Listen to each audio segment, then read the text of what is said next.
എന്താ ചെയ്യാ? എന്റെ കുട്ടി ഇത് ചെയ്തത് എനിക്ക് ഉറപ്പാണ്. എന്റെ കുട്ടി അതുവരെ ഒന്നും ഈ വീഡിയോ കണ്ടതിനാണ് എന്റെ കുട്ടി പോയത്. അത് ചെയ്തത് എന്റെ കുട്ടിക്ക് അത് താങ്ങാൻ കഴിഞ്ഞില്ല. ഒരു മാത്രമല്ല, അവിടെ ജയിലിൽ പോയിരിക്കും, നിയമപരമായിട്ട് ശിക്ഷിച്ചിരിക്കും. ശിക്ഷിച്ചില്ലെങ്കിൽ നിയമം ഞങ്ങളുടെ കയ്യിലെടുക്കും. അതന്നെ നടക്കണം.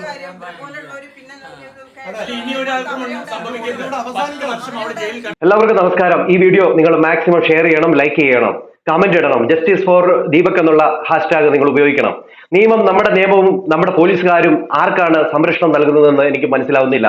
ഇവിടെ ഷിംജിത എന്ന് പറയുന്ന ആ നെറുകെട്ട പേപ്പട്ടി, അവൾ ഒരു മനുഷ്യന്റെ, ഒരു പാവം പിടിച്ച മനുഷ്യന്റെ ജീവിതം വെച്ച് കളിച്ച് അദ്ദേഹത്തെ കൊലയ്ക്ക് കൊടുത്ത ഒരു വൃത്തികെട്ടവളാണ്.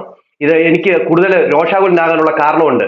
ഇന്നലെ ഈ പറയുന്ന അച്ഛന്റെ അമ്മയുടെ അടുത്ത് പോലീസ് മൊഴിയെടുക്കാൻ ചെന്നപ്പോൾ അവർ ചോദിക്കുകയാണ്, പോലീസുകാരൻ ചോദിക്കുകയാണ്, നിങ്ങൾക്ക് പരാതി ഉണ്ടോ എന്ന്.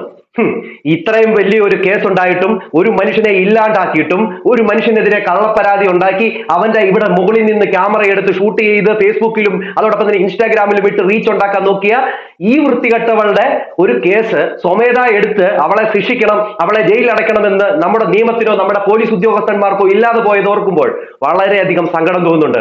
ഇന്നലെ ആ കരഞ്ഞിരിക്കുന്ന ആ അമ്മയുടെ അടുത്തും, എന്റെ പൊന്നെ, എന്റെ വാവേ, നീ ഇല്ലാതെ എനിക്ക് ജീവിക്കാൻ പറ്റത്തില്ലടാ എന്ന് പറഞ്ഞ് കരഞ്ഞ അമ്മയുടെ അടുത്ത് പോയിട്ട് ചോദിക്കുകയാണ്, നിങ്ങൾക്ക് പരാതി ഉണ്ടോ എന്ന്. എന്റെ പൊന്നു പ്രേക്ഷകരെ, നിങ്ങൾ അതൊന്ന് കാണുക. അത് കഴിഞ്ഞതിന് ശേഷം ഞാൻ പറയാം. എന്താ ചെയ്യാ? എന്റെ കുട്ടി ഇത് ചെയ്തത് എനിക്ക് ഉറപ്പാണ്. എന്റെ കുട്ടി അതുവരെ ഒന്നും ഈ വീഡിയോ കണ്ടതിനാണ് എന്റെ കുട്ടി പോയത്. അത് ചെയ്തത് എന്റെ കുട്ടിക്ക് അത് താങ്ങാൻ കഴിഞ്ഞില്ല. ഒരു മാത്രമല്ല, അവിടെ ജയിലിൽ പോയിരിക്കും, നിയമപരമായിട്ട് ശിക്ഷിച്ചിരിക്കും. ശിക്ഷിച്ചില്ലെങ്കിൽ നിയമം ഞങ്ങളുടെ കയ്യിലെടുക്കും. അതന്നെ നടക്കണം.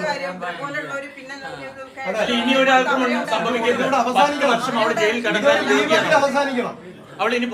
അവളെ നീ ജയിലിലാണ് കിടക്കേണ്ടത്. അവളെ കൊണ്ടുവന്ന് ജയിലിലിട്ടാലും അവൾ നിയമത്തിന്റെ പരിരക്ഷയിൽ അവൾ രക്ഷപ്പെടും. അല്ലെങ്കിൽ അവൾ അവിടെ സുഖമായിട്ട് ജീവിക്കും.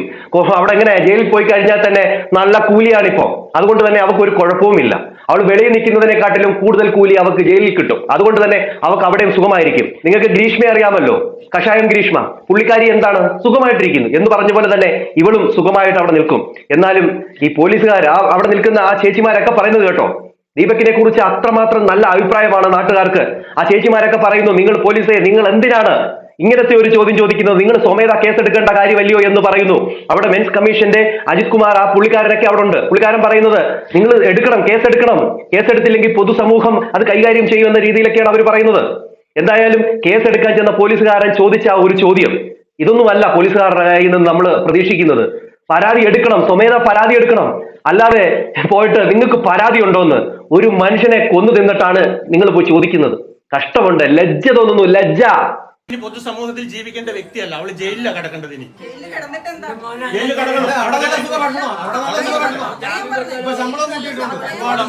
അവിടെ കിടന്ന് റെയിൽ ചെയ്യട്ടെ.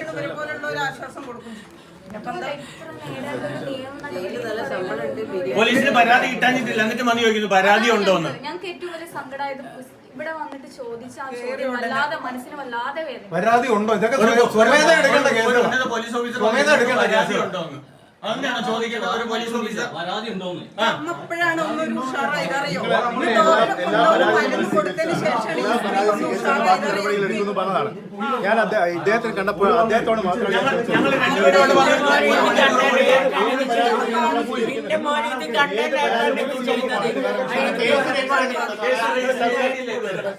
എഫ്ഐആർ ഇട്ടിട്ടില്ല സാർ.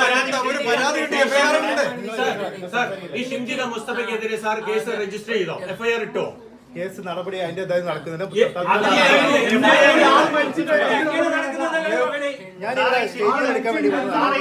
മുസ്തഫിന്റെ പേര് ഇതിൽ മെൻഷൻ ചെയ്തിട്ടുണ്ടോ, ഞങ്ങൾക്ക് അറിയണോ? നിലവിൽ പേരൊക്കെ ഇതിൽ വരണം, കറക്റ്റായിട്ട് പേര് പറയണം. പേര് പറഞ്ഞു കൊടുക്കണം കേട്ടോ. അവർക്ക് പറയുന്നത് ഈ പെൺകുട്ടി കാരണമാണ്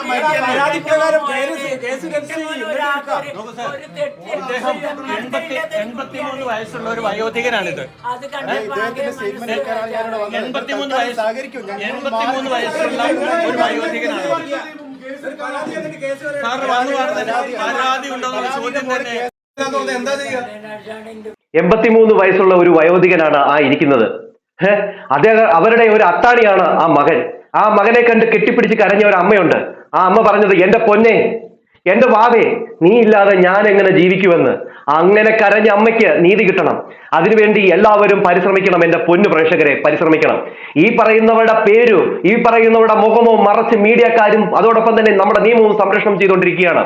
ഈ ഷിംജിത എന്ന് പറയുന്ന, ഷിംജിത മുസ്തഫ എന്ന് പറയുന്ന ഇവരുടെ പേര് പോലും പറയാൻ ബുദ്ധിമുട്ടാണ്. ഇവിടെ ഇവർ പറയുന്ന ഇതാണ്, അവരുടെ പേര് പറഞ്ഞു തുടങ്ങണം, അവരുടെ മുഖം കാണിച്ചു തുടങ്ങണം എന്നാണ് അവർ പറയുന്നത്. കാരണം ഒരു മനുഷ്യന്റെ ജീവൻ എടുത്തിട്ട് അവള് സുഖിച്ച്, അവള് ദുബായില്, അവള് പിന്നെ മായാമറയത്ത് മാറി നിൽക്കുകയാണ്.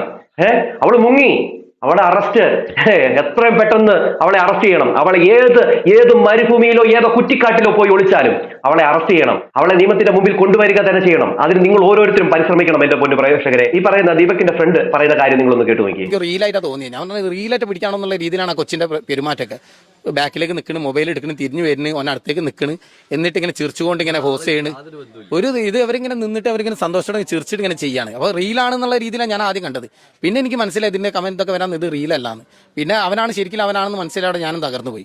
ഇങ്ങനൊരു വീഡിയോ വന്നിട്ടുണ്ടെന്ന് ദീപകിനോട് പറഞ്ഞപ്പോൾ അദ്ദേഹം എങ്ങനെയാ പകച്ചുപോയോ? എന്തായിരുന്നു അദ്ദേഹത്തിന്റെ സ്വാഭാവികമായിട്ടുള്ള റെസ്പോൺസ് അല്ലേ. ഒരാളെ പറ്റി ഇപ്പൊ എനിക്കെതിരെ ഒരു അക്യൂസേഷൻ വരാണെങ്കിൽ ഞാൻ പകച്ചുപോലെ സത്യമാണോ രണ്ടാമത്തെ കാര്യമല്ലേ ചിന്തിക്കല്. ഞങ്ങൾ ആദ്യം ഒരു ഇത് കേൾക്കുമ്പോൾ പൊതുവേ അവന്റെ ക്യാരക്ടർ അങ്ങനല്ല, വർഷങ്ങളായിട്ടുള്ള പരിചയം കൊണ്ട് പറയാണ്. അവന്റെ ക്യാരക്ടർ അങ്ങനല്ല, അവനങ്ങനെ ചെയ്യലൊരിക്കലും. അവനായിട്ട് ഞങ്ങൾ ആദ്യമായിട്ടല്ലേ യാത്ര, ഞങ്ങൾ ഒരുപാട് സ്ഥലങ്ങളിൽ യാത്ര ചെയ്തിട്ടുണ്ട്. പക്ഷെ ഇതുവരെ അങ്ങനത്തെ ഒരു കാര്യങ്ങളും അവന്റെ ഭാഗത്ത് ഉണ്ടായിട്ടില്ല. ഉണ്ടാവാൻ ഞങ്ങൾ സമ്മതിക്കില്ല, ഞങ്ങൾ കൂട്ടുകെട്ട് അങ്ങനെ സമ്മതിക്കില്ല. ഞങ്ങൾ അങ്ങനത്തെ ഒരു ഇതിലേക്ക് നിൽക്കില്ല ഇതുവരെ. ഒക്കെ ഞങ്ങളൊക്കെ മാന്യമായിട്ട് കുടുംബത്തോടെ ജീവിക്കുന്ന ആൾക്കാരെ. ഞങ്ങൾക്കൊന്നും അങ്ങനത്തെ അവനൊരു കുടുംബം ഇല്ലാത്ത ഒരു സങ്കടം മാത്രമേ ഉള്ളൂ. തനിക്കെതിരെ അറിയാത്ത ആരോപണങ്ങൾ വരുമ്പോൾ ഒരു മാന്യമായ വ്യക്തികൾക്ക് അത് താങ്ങാൻ പറ്റില്ല. അത് തന്നെയാണ് ദീപകിന്റെ ആ ഒരു വിഷയത്തിൽ അവിടെ ഉണ്ടായത്. അവൻ പോലും അറിഞ്ഞിട്ടില്ല ഇങ്ങനെ ഒരു റീൽ എടുക്കുന്നുണ്ടെന്നോ ഇങ്ങനെ ഒരു വീഡിയോ പിടിക്കുന്നുണ്ടെന്നോ. പാവം അറിഞ്ഞിട്ട് പോലുമില്ല. വീട്ടിൽ വരുമ്പോഴെന്താണ് ഇങ്ങനെ ഒരു വാർത്ത പ്രചരിക്കുന്നു, അദ്ദേഹത്തിനെതിരെ സൈബർ ബുള്ളിങ് പോലെ നടക്കുന്നു, അദ്ദേഹം മോശക്കാരനാണെന്ന് സമൂഹം ചിത്രീകരിക്കുന്നു, പലയിടത്തുനിന്നും കോള് വരുന്നു. അദ്ദേഹത്തിന് താങ്ങാൻ പറ്റിയില്ല. ഒരു സൗമ്യനായ മനുഷ്യനത് താങ്ങാൻ പറ്റില്ല. ഞാൻ എല്ലാ വീഡിയോയിലും അതാണ് പറഞ്ഞത്. എന്റെ പൊന്നു പ്രേക്ഷകരെ, നിങ്ങൾക്ക് മനസ്സിലാവുന്നുണ്ടെന്ന് വിചാരിക്കുന്നു. ബാക്കി ഞാനാണ് അവൻ ആ വീഡിയോ ഷെയർ ചെയ്തത്. അങ്ങനെ എന്റെ വൈഫാണ് എനിക്കിത് കാണിച്ചു തന്നത്. 2 ദിവസം മുന്നേ ഇങ്ങനെ ഒരു വീഡിയോ സർക്കുലേറ്റ് ചെയ്യേണ്ടത് നിങ്ങളിത് കണ്ടോ, ഇൻസ്റ്റാഗ്രാമിൽ ഇത് ഇങ്ങനെ വരുന്നുണ്ട് പറഞ്ഞിട്ട്. പൊതുവേ ഞാൻ ഇൻസ്റ്റാഗ്രാം ഒന്നും അങ്ങനെ ആക്റ്റീവ് അല്ല. ഞങ്ങൾ അത്യാവശ്യം കുറച്ച് കാര്യങ്ങൾ വീഡിയോസ് ഒന്നും ഫേസ്ബുക്കൊക്കെ നോക്കാമെന്നല്ലാതെ ഇൻസ്റ്റാഗ്രാമിലൊന്നും അത്ര ആക്റ്റീവ് അല്ല. അപ്പോൾ അവരിങ്ങനെ കാണിച്ചാൽ ഞാൻ അവനാവില്ല, അവനങ്ങനെ ചെയ്യൂല എന്ന് പറഞ്ഞിട്ട് ഞാനത് അവരെ നിരുത്സാഹപ്പെടുത്തി ഞാൻ ഓഫാക്കി കിടന്ന്. അപ്പോൾ അതിൻ്റെ ഇടയിൽ എനിക്കൊരു മനസ്സിനൊരുത്, ഇനി അതെന്തോ ആണ് സത്യാവസ്ഥ അറിയണമല്ലോ. ഞാൻ അവനെ വിളിച്ച് ഇങ്ങനെ സംസാരിച്ചിട്ട് അവനോട് ഞാനിങ്ങനെ പയ്യനൊരു ഭാഗത്തുകൂടി യാത്ര ചെയ്തിരുന്നു. ഇത് എവിടെ വെച്ചിട്ട് വീഡിയോ എടുത്തതോ എങ്ങനെ വീഡിയോ എടുത്തതൊന്നും അവൻ്റെ മനസ്സിലില്ല. അവൻ എന്നോട് പറയണം ഞാൻ ടയേർഡായിരുന്നു, വർക്ക് കഴിഞ്ഞ് ടയേർഡാണ്. അവൻ്റെ കയ്യിൽ 10-40 കിലോൻ്റെ ബാഗ് ഉണ്ട്. അവൻ ആ ഗാർമെൻസിൻ്റെ മെറ്റീരിയലായിട്ടാണ് നടക്കുക. അവർ ആ ബാഗ് മുന്നിൽ വെക്കുന്ന ഒരു കൈ ഇതുമലാണ് സപ്പോർട്ട് ചെയ്ത് നിൽക്കുകയാണ്. ആ സമയത്താണ് ഇത് സംഭവിച്ചതായിരിക്കും. അവന് ഓർമ്മയില്ല. അവൻ പറയുന്നത് എന്താണ്, എനിക്ക് അങ്ങനത്തെ ഒരു ഓർമ്മയില്ല. കാരണം യാത്രയാണ് ആൾക്കാരല്ലേ. ഇവരിപ്പോൾ ഈ ചെറിയ കാര്യങ്ങളൊക്കെ ചിന്തിക്കുമോ, ബാക്കിൽ ആരാ നിൽക്കണം, മുന്നിൽ ആരാ നിൽക്കണം എന്നൊക്കെ ആയിരിക്കും ചിന്തിക്കുമോ. അവരവൻ്റെ ക്ഷീണത്തിൽ നിൽക്കണതല്ലേ. പിന്നെ അതിൻ്റെ ഇടയിൽ മൊബൈൽ എടുത്തിട്ടുണ്ടോ, വീഡിയോസ് കണ്ടിട്ട് മൊബൈലിൽ നിന്ന് നോക്കിയിട്ട് അതൊക്കെ സ്വാഭാവികമായിട്ട് നടക്കും. ഇവിടെ നിങ്ങൾക്ക് അറിയാമല്ലോ, അവിടെ ആ മനുഷ്യനെ കുറിച്ച് നാട്ടിലൊന്നും ഒരു കെട്ട വർത്തമാനോ അല്ലെങ്കിൽ ഒരു മോശ വർത്തമാനവും പറയാനില്ല. ഒരു സ്ത്രീ പോലും ബസ് യാത്രക്കിടയിൽ ഈ പറയുന്ന ദീപകിനെ കുറിച്ച് പറഞ്ഞ വർത്തമാനം നമ്മൾ കേട്ടതാണ്.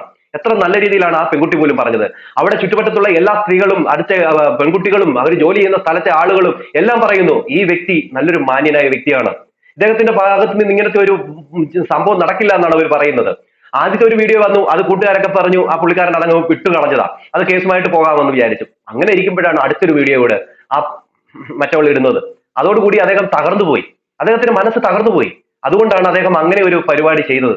വളരെ മോശമായി പോയി എന്നാണ് ചെയ്തത്. ഈ ഒരു വിഷയവുമായി ബന്ധപ്പെട്ട് അക്ബർ ഖാൻ കുറച്ച് കാര്യം പറയുന്നുണ്ട്. അദ്ദേഹം പറയുന്ന കാര്യം എന്ന് വെച്ച് കഴിഞ്ഞാൽ, ബിഗ് ബോസ് സീസൺ 8 അകത്ത് വെച്ച് ഒരു ടാസ്കിന്റെ ഇടയിൽ, അതായത് ഒരു പാവ എടുക്കുന്ന ടാസ്കിന്റെ ഇടയിൽ വെച്ച് ഈ അക്ബർ ഖാൻ അനുമോളുടെ ദേഹത്തേക്ക് വീണതെന്നും അനുമോള് പറയുകയാണ് ജാക്കി വെച്ചു എന്ന് പറഞ്ഞുകൊണ്ട് ഈ പറയുന്ന അക്ബർ ഖാനെ അന്ന് വലിയ രീതിയിൽ തന്നെ മോശമായി ചിത്രീകരിച്ചിരുന്നു. അന്ന് ഈ പറയുന്ന അക്ബർ ഖാൻ ഉണ്ടായ മാനസികമായിട്ടുള്ള ഒരു വിഷമത്തെ കുറിച്ചൊക്കെ അദ്ദേഹം ഇതിലൂടെ പറഞ്ഞു പോകുന്നുണ്ട്. അപ്പൊ അത് നിങ്ങളൊന്ന് കേട്ടുവയ്ക്കി. ഹലോ ഫ്രണ്ട്സ്, ഒരു സങ്കടകരമായിട്ടുള്ള കാര്യം പറയാനാണ് ഈ ഒരു വീഡിയോ ഉള്ളത്. കാര്യം നിങ്ങളെല്ലാവർക്കും അറിയാവുന്നതുപോലെ ദീപകിന്റെ സഹോദരൻ ഒരു ഫേക്ക് അലിഗേഷന്റെ മാനസികാവസ്ഥ താങ്ങാനാകാതിരിക്കുകയാണ്. കുറച്ച് നാളുകൾക്ക് മുന്നേ ബിഗ് ബോസിനകത്ത് ഇതേപോലെ ഒരു ആരോപണം എനിക്ക് നേരിടേണ്ടി വന്നിട്ടുണ്ട്. അന്ന് ചുറ്റുമുള്ള അത്തരം ക്യാമറയുടെ മുമ്പിൽ എന്റെ നിരപരാധിത്വമുണ്ടെന്ന് ഉറപ്പുണ്ടായിട്ട് പോലും അങ്ങനെ ഒരു ഫേക്ക് അലിഗേഷൻ കൊണ്ടുവരാൻ പാകത്തിൽ എങ്ങനെയാണ് ഒരു സ്ത്രീ ശക്തിപ്പെടുന്നത് എന്ന് ഞാൻ ഒരുപാട് ചിന്തിച്ചിട്ടുള്ള കാര്യമാണ്. അന്ന് അത് നേരിട്ട് കണ്ടിട്ട് പോലും തിരിച്ച് പ്രതികരിക്കാതിരുന്ന ആൾക്കാരുണ്ടായിട്ടുണ്ട് അവിടെ. നെവിൻ ഒഴികെ. നെവിൻ മാത്രമാണ് എനിക്ക് വേണ്ടി സംസാരിച്ചത്. പുറത്ത് സോഷ്യൽ മീഡിയയിൽ ജാക്കി എന്ന നോമിന്റെ പേരിട്ടിട്ട് അതിനെ ആഘോഷമാക്കിയിട്ടുള്ള ആൾക്കാരാണ്. എല്ലാവരുടെയും ഈ വൃത്തികെട്ട ഒരു മൈൻഡ് സെറ്റ് തന്നെയാണ് ഇതിനൊക്കെ പിന്നെ. ശരിയാണ്, അന്ന് ഈ പറയുന്ന അക്ബറിനെതിരെ സോഷ്യൽ മീഡിയയിൽ തൊട്ട് എല്ലായിടത്തും ജാക്കി വെച്ചവൻ എന്ന രീതിയിലായിരുന്നു ആരോപണം. അതായത് ഒരു സ്ത്രീ ഒരാൾക്കെതിരെ എന്തെങ്കിലും പറഞ്ഞു കഴിഞ്ഞാൽ ആ മനുഷ്യന്റെ ജീവിതം തീർന്നു. ഇവിടെ ഈ പറയുന്ന അക്ബർ പറയുന്നത് കേട്ടോ, ഞാൻ വളരെ മാനസികമായി ബുദ്ധിമുട്ടിയിരുന്നു, അക്ബർ കരയുക വരെ ചെയ്തിരുന്നു. അങ്ങനത്തെ ഒരു സിറ്റുവേഷനിലൂടെ പോയി. പിന്നെ അക്ബർ കുറച്ചുകൂടി സ്ട്രോങ് ആയതുകൊണ്ട് തന്നെ അത് പിടിച്ചു നിന്നു. വെളിയിൽ ഇറങ്ങിയിട്ടും അദ്ദേഹം ആ ഒരു വാക്ക് കേട്ട മനുഷ്യനാണ്. പക്ഷെ ഇവിടെ ഈ പറയുന്ന ദീപക്കിന് അതിനുള്ള ഒരു ത്രാണിയില്ല. അതുകൊണ്ട് തന്നെയാണ് അദ്ദേഹം ആ ഒരു കടുകൈ ചെയ്തത് എന്നാണ് നമുക്ക് മനസ്സിലാക്കാൻ സാധിക്കുന്നത്. ഇവിടെ ഈ അനുമോള് ഈ അക്ബറിനോട് കാണിച്ചത് വളരെ മോശമാണ്. അവിടെ നിന്ന് ജാക്കി വെച്ചു എന്ന രീതിയിലൊക്കെയാണ് അന്ന് പറഞ്ഞുണ്ടാക്കിയത്, അല്ലേ? ഈ പറയുന്ന അനുമോക്ക് അല്ലെങ്കിൽ അവിടുന്ന് മാറി നിൽക്കാമായിരുന്നു. അനുമോളെക്കാട്ടിലും ഹൈറ്റ് ഉള്ള ഒരു വ്യക്തി അവിടെ നിന്ന് പാവ എടുക്കാൻ പോയപ്പോൾ ഉടനെ അവള് പറയാണ് ബസ്സിൽ ജാക്കി വെക്കുന്ന പോലെ എന്ന രീതിയിലൊക്കെ അന്ന് പറഞ്ഞ് അവിടെ പരത്തി. അതിന് സപ്പോർട്ട് ചെയ്യാനായിട്ട് കുറെ പേരും ഉണ്ടായിരുന്നു. വളരെ മോശമായി പോയായിരുന്നു അന്ന്. അതുതന്നെയാണ് ഇപ്പം ഈ ഒരു വിഷയവുമായി ബന്ധപ്പെട്ട് ഈ അക്ബർ പറയുന്നത്. ഓക്കെ, ബാക്കി കേട്ടുന്നു. ഇന്നും അത് മറ്റുള്ളവരുടെ ജീവനെടുക്കാൻ പാകത്തിൽ ആഘോഷിക്കപ്പെടുന്നു എന്നുള്ളതാണ് ഒരു സങ്കടകരമായിട്ടുള്ള കാര്യം. സ്ത്രീകളുടെ സുരക്ഷയ്ക്ക് വേണ്ടി സംവിധാനിച്ച നിയമങ്ങൾ അതിന്റെ പഴുതുകൾ മിസ്യൂസ് ചെയ്യുക എന്നതിനേക്കാൾ ഉപരി ഒരു സ്ത്രീ പുരുഷനെതിരെ എന്ത് പറഞ്ഞാലും അത് ആഘോഷിക്കപ്പെടുന്നതാണ്. ഈ നിലയ്ക്ക് കാര്യങ്ങൾ മാറുന്നിടത്താണ് നമുക്ക് ഇനിയും തുടരുകയും ചെയ്യും. ഇനി ഇതെനിക്ക് തോന്നുന്നില്ല ഇത് ഇവിടെ നിൽക്കുന്നു. ഇനി മാറ്റം താൻ തെറ്റ് ചെയ്തിട്ടില്ല എന്നുള്ള ബോധ്യമുണ്ടെങ്കിൽ പോലും ഒരു ആരോപണത്തിനെതിരെ പ്രതികരിക്കാനും പോരാടാനുള്ള ധൈര്യം മാനസിക നിലയൊന്നും എല്ലാവർക്കും ഒരുപോലെ ആവണമെന്നില്ല. അത് ഓരോരുത്തരുടെ മാനസികാരോഗ്യത്തിനനുസരിച്ചാണ്. അതില്ലാത്തവരെ സപ്പോർട്ട് ചെയ്യുന്നതിന് പോലെ നമ്മൾ കാണിച്ചു കൊടുക്കുന്നത് ഭയങ്കര ബോറാണ്. ഗാലറിയിൽ നിന്ന് കളി കാണുന്നത് പോലെ അല്ലെങ്കിൽ എന്ത് വേണമെങ്കിലും എഴുതിവിടാം, ആരെക്കുറിച്ച് എന്തും പറയാം. ആവശ്യത്തിലൂടെ കടന്നു പോകുന്ന ഒരാൾക്ക് മാത്രമേ അതിന്റെ ഒരു ചൂടും വേവൊക്കെ അറിയുള്ളൂ. ഞാനത് അനുഭവിച്ചിട്ടുള്ള ഒരാളാണ്, അതുകൊണ്ട് എനിക്ക് കറക്റ്റായിട്ട് പറയാൻ പറ്റും. പ്ലീസ് ഇനിയെങ്കിലും നിങ്ങൾ നിർത്തും. കേട്ടല്ലോ നിങ്ങൾ, ഒരു മനുഷ്യനെതിരെയും തെറ്റായ ആരോപണങ്ങൾ പടച്ചുവിടരുത്. എല്ലാ മനുഷ്യർക്കും എന്താ പറയുക, ആണുങ്ങളാണ്, മീശ വെച്ചിട്ടുണ്ട്, അല്ലെങ്കിൽ അവരെന്തോ വലിയ ധൈര്യശാലികളാണ് എന്നൊക്കെ പറയുന്നത് കൊണ്ട് നിങ്ങൾ എല്ലാവരെയും ആ ഒരു ഗണത്തിൽപ്പെടുത്തരുത്. അതുകൊണ്ട് തന്നെ നിങ്ങൾ പോയി എല്ലായിടത്തും കൊണ്ടുവന്ന് ഇങ്ങനെ ഫോട്ടോ വെച്ച് അല്ലെങ്കിൽ വീഡിയോ പിടിച്ച് അല്ലെങ്കിൽ എന്താ പറയുക, നിങ്ങൾ തന്നെ പോയി പിന്നെ കൊടുത്ത് ചെസ്റ്റൊക്കെ കൊണ്ട് വെച്ച് കൊടുത്ത് എന്നാൽ മുട്ടിക്കോടാന്ന് പറഞ്ഞിട്ട് അത് വീഡിയോ എടുത്ത് പബ്ലിക്കിൽ ഇട്ട് ആ മനുഷ്യനെ ഇല്ലാണ്ടാക്കി കളയുമ്പോൾ ആ മനുഷ്യനും ധൈര്യമുണ്ട് അല്ലെങ്കിൽ ആ മനുഷ്യൻ അത്രമാത്രം കട്ടിയുണ്ട് വന്ന് പ്രതികരിക്കാൻ എന്നൊന്നും നിങ്ങൾ ചിന്തിക്കരുത്.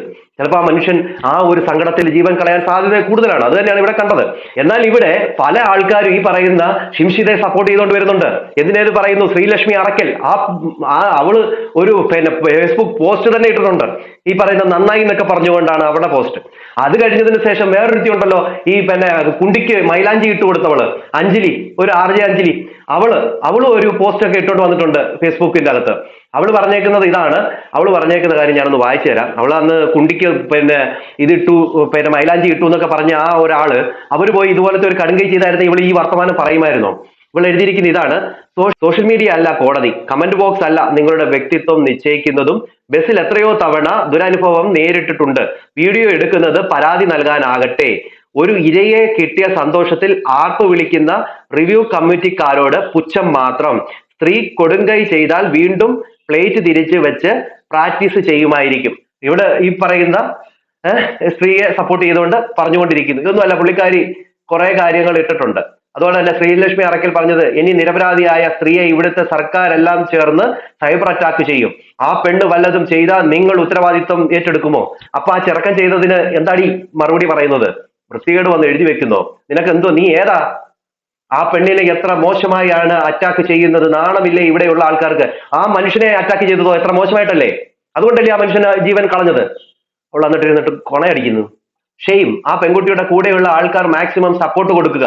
അവരുടെയെങ്കിലും കയ്യിൽ ആ പെൺകുട്ടിയുടെ കോണ്ടാക്ട് ഉണ്ടെങ്കിൽ എനിക്ക് അയക്കുക, എനിക്ക് വിളിച്ച് സപ്പോർട്ട് ചെയ്യാനാണ്. ദയവ് ചെയ്ത് ആ പെൺകുട്ടിയെ ഉപദ്രവിക്കാതിരിക്കുക.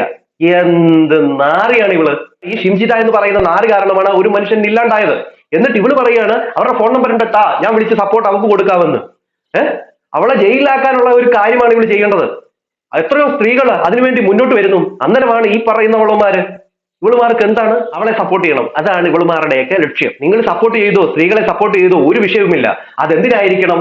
കാര്യമായ കാര്യത്തിനായിരിക്കണം. എല്ലാ നെറുകെട്ടതുങ്ങളെയും സപ്പോർട്ട് ചെയ്യാൻ നിന്ന് കഴിഞ്ഞാൽ ഉണ്ടല്ലോ, നിന്റെയൊക്കെ കാര്യം കഷ്ടമായി മാറും കേട്ടോ. ഞാൻ കഴിഞ്ഞ വീഡിയോയിൽ പറഞ്ഞിരുന്നു, ഇനി ബസ്സിൽ യാത്ര ചെയ്യുന്ന സമയത്ത് ഒരു കോഴിക്കോട് പോലെ ബസ്സിന്റെ അകത്ത് സെറ്റ് ചെയ്യണം. ഗതാഗത മന്ത്രി അതൊന്ന് ശ്രദ്ധിക്കണം.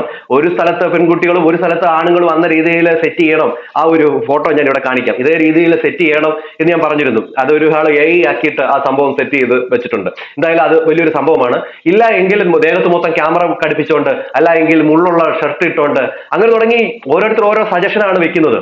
ഇതെല്ലാം നമ്മുടെ സമൂഹത്തിൽ ഇങ്ങനെയൊക്കെ ആൾക്കാരെ കൊണ്ട് ചിന്തിപ്പിക്കാനും ആൾക്കാരെ കൊണ്ട് പറയിപ്പിക്കാനും മാത്രം ഈ പറയുന്ന റീൽസ് കൊണ്ട് വൈറലായി പോകാൻ വേണ്ടി ചിന്തിച്ചിറങ്ങുന്ന കുറെ പെൺകുട്ടികൾ, കുറെ പെണ്ണുങ്ങൾ, അവർക്കൊക്കെ ഇതൊരു പാഠമായി മാറട്ടെ. എന്തായാലും തക്കതായ ഒരു ശിക്ഷ ഈ പറയുന്നവൾക്ക് കിട്ടണം. ഇവർക്ക് മാക്സിമം ശിക്ഷ തന്നെ വാങ്ങിക്കൊടുക്കുവാനായിട്ട് നിങ്ങൾ ഓരോരുത്തരും അതിനുവേണ്ടി പരിശ്രമിക്കുക. വീഡിയോ മാക്സിമം ഷെയർ ചെയ്യുക, ലൈക്ക് ചെയ്യുക, കമന്റ് ചെയ്യുക, ഹൈപ്പ് ചെയ്യുക, ഇതെല്ലാം ചെയ്യുക. എന്റെ മാത്രമല്ല, ഇതുപോലെ വീഡിയോ ഇടുന്ന ഈ പറയുന്ന ദീപകിനെ സപ്പോർട്ട് ചെയ്തുകൊണ്ട് വീഡിയോ ഇടുന്ന എല്ലാവർക്കും അത് തന്നെ നിങ്ങൾ ചെയ്യണം. എന്നാൽ മാത്രമേ ഇത് പൊതു ജനങ്ങളിലേക്ക് എത്തൂ.